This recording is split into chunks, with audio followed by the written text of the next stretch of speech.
Student Struggles to Solve at Fall Creek Valley by Danielle Levingston. My reason for creating this project is because I have a passion for debating, or probably, in my case, arguing. How this project will work, I have this presentation as well as a website, and that will include additional information and the interviews I have done with struggling students. Um, the struggles that I have created vary from big and controversial topics like backpacks to small and irritating things like the temperature in classrooms. Reducing stress for students. This struggle is very important because school can be very, very stressful for our students. Uh, what teachers don't seem to realize, or if they do, they just don't care, is that we do have 7 classes, which means besides from your class, there are still 6 others.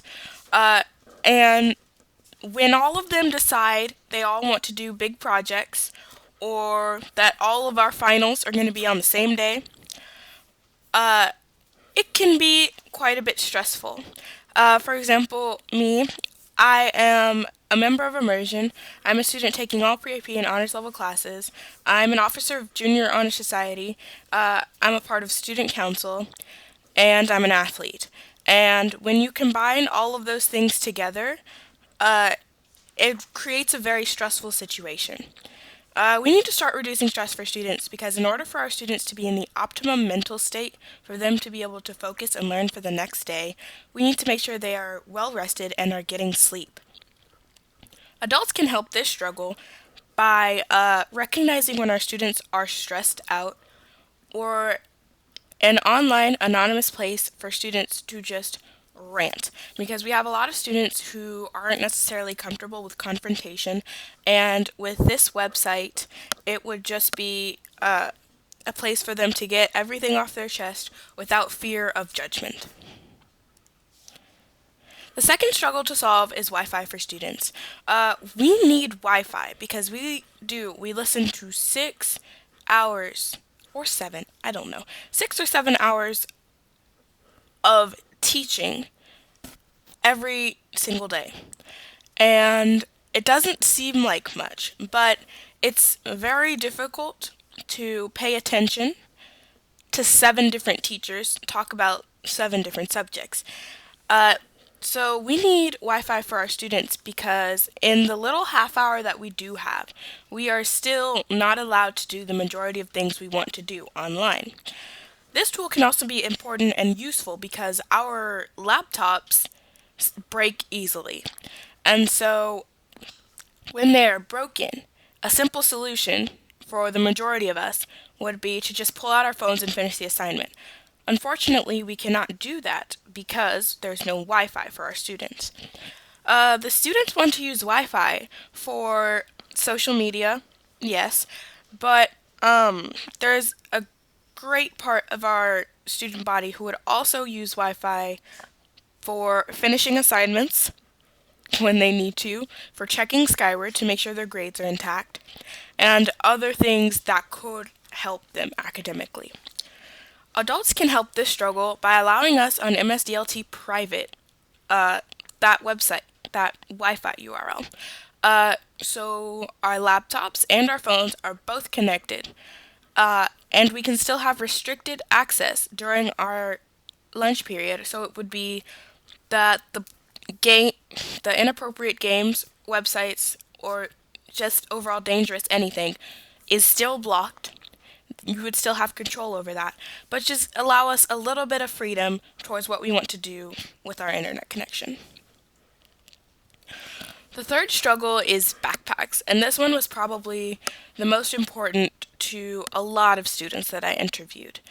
Um, Now we have to have hallway sweeps every period, but I think a great part of why we have to have hallway sweeps is because we are not allowed our backpacks in our classes. Um, Last year, we we never had hallway sweeps. I honestly did not know it existed until this year because everyone had their backpacks, everyone got where they needed to be.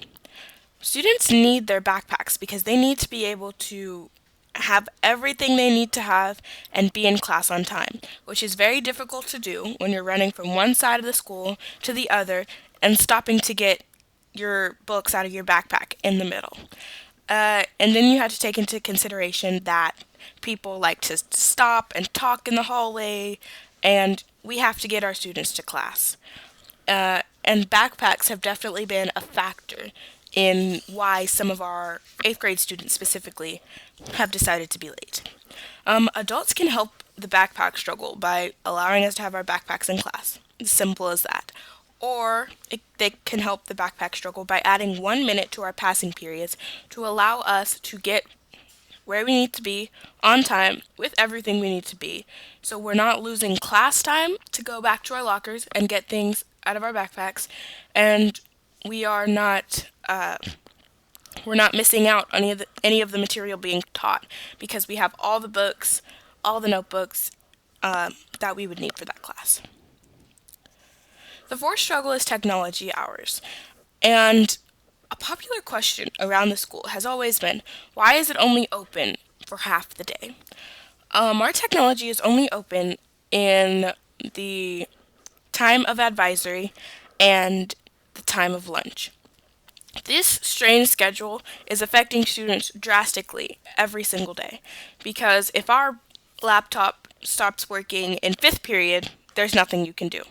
And yes, we have desktops, but we do have to do the math and say there are 30 of us in each class normally, so the likelihood of us being able to get to a desktop is slim to none. But this strange schedule is affecting students in general because also in advisory time, a lot of students have prior commitments. A lot of students are going to tutoring, or they come in late for the shuttle bus, or they're doing the announcements, or they're in a club. So it's very difficult for a lot of students to get in during advisory. And for lunch, nobody really wants to spend their little half hour that they get every day waiting for their laptop to be fixed. And sometimes that can take the entire period. We want to eat, we want to socialize, we want to enjoy our recreational time, which we cannot do. Students need technology open as much as possible because sometimes they just have questions and you don't know where necessarily to turn to that because you would turn to the internet, but your laptop is broken and you don't have Wi-Fi on your phone. But so students need technology open as much as possible to answer questions and to repair our laptops. Adults can help this by extending technology to be open all throughout the day, and this would help tremendously because if technology were open all throughout the day, there would be no excuses for someone to have their laptop broken or not repaired.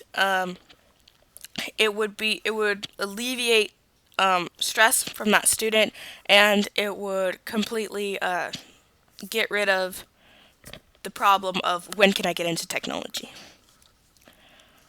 The fifth struggle is spreading happiness, and I didn't realize just how much this is affecting our students.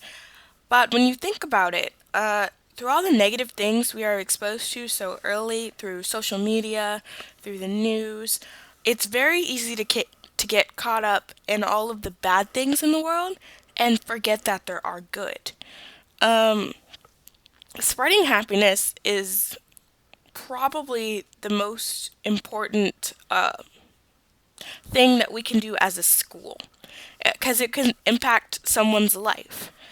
Uh, we really need to start spreading happiness because we don't want our students to fall into a place where they are afraid to grow up or afraid to move on because then that isn't benefiting anyone. The adults around our school can help spread happiness by having an online anonymous place again to where students recognize the achievements of other students. But this would be student run. So it wouldn't have the adults would have control, of course, if something were to go wrong, but it would be about the students and for the students so that they can really see that there really are people who see you and are recognizing you, and that really helps spread happiness. The sixth struggle is the temperature in classrooms. As petty as this one sounds, it can be one of the most frustrating struggles to suffer in seven different environments. Because there's the struggle of switching from from Siberia to the Sahara, and the temperature is just insane. This can even affect the lesson because if students are shivering or sweating, they're not going to want to listen. They're just going to want to complain about how they feel. And this can also affect the teacher's mood because the teacher's been in there all day and she doesn't want to hear complaints. And you're more likely to get sent out if the teacher is in a bad mood. The adults around can help by finding the thermostat, fixing it if it's broken, and if it's not, then there's something else wrong. But finding the thermostat and regulating the temperature all around the school so that everybody is in the same environment and everybody is comfortable and happy. The seventh struggle is lack of personalization. We want to make sure our Fall Creek Valley students know that yes, they have a temporary stay at our school, but they are forever a part of a permanent community. So it would be ideal to create an environment that students feel they're a part of something bigger, where beyond the 2 years, you are building, uh, these are essentially the building blocks for the rest of your life. This would focus on the students we have now while preparing for the students in the future. So rather than just worrying about the incoming seventh grade class or the seventh grade class that's going to become eighth grade class, to focus on the students that we have now, to recognize them and personalize our school a little bit. The adults around can help by allowing us a place where at the end of eighth grade we can sign our name and it could be visible to the entire school so that the entire student body could be looking forward to it at the end of eighth grade. So you know that, yes, there were people before you, and yes, there will be people after you, but I was still here. I still made my mark. The eighth struggle is teaching us to recognize real life issues. We need to realize, I did not realize that this was such a big thing for students because it was wildly popular when I interviewed students.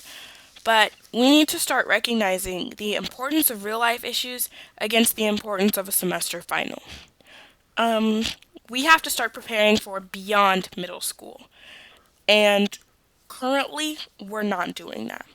This is negatively affecting our students when they leave our school and progress because they know how to write a 10-page paper, but not a proper job resume.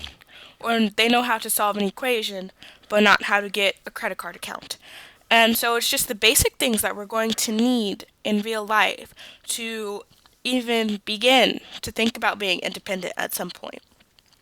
Adults can help by adding maybe a club during advisory that focuses on teaching our students the things they will need in the real world. So not necessarily complicated math or the history of the donut. That social studies is weird, but it can be a place where we teach students things they will actually need, that we know they will need in the future, so that they feel prepared and ready to move on. Our ninth struggle is homework distribution, and this one directly correlates. This one directly correlates between the struggle of reducing stress.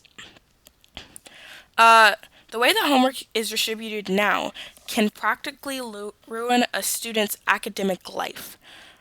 No one is benefiting from the way current homework is being distributed because students are completing the homework just to get it done, and the adults, our teachers, are grading homework that reflects badly on them and makes them seem like they haven't taught the lesson properly. The adults around can help by having set days for set classes to have homework. For example, on Monday, only math, social studies, and science are allowed to have homework. And then on Tuesday, two electives, English, and another elective. And so that sort of evens out the homework distribution plan so that teachers don't have to grade papers that reflect badly on them, and students don't can focus on the material being learned rather than the deadline to meet. The 10th struggle is dress code biased. I, for one, have always had a problem with the fingertip rule, specifically. If we're going to use a fingertip rule, you have to realize not everyone has the same length arms, and that doesn't necessarily mean you are tall. If we're going to enforce a strict dress code, which we do, we should have a strict length that your shorts, for example, have to meet. And then there is no disputing whether or not your clothes have met that length. Because you can just whip out a ruler and everyone will know for sure. The issues with the current plan in place are that it leaves a lot of room for teachers to insert their own judgment. Because with the fingertip rule, you can say, "Oh, well, you're taller. You can't necessarily wear that," and it's up to the teacher's judgment rather than having a mediator in the middle for the student to say their piece to and the adult to say their piece to, and they're both heard and recognized.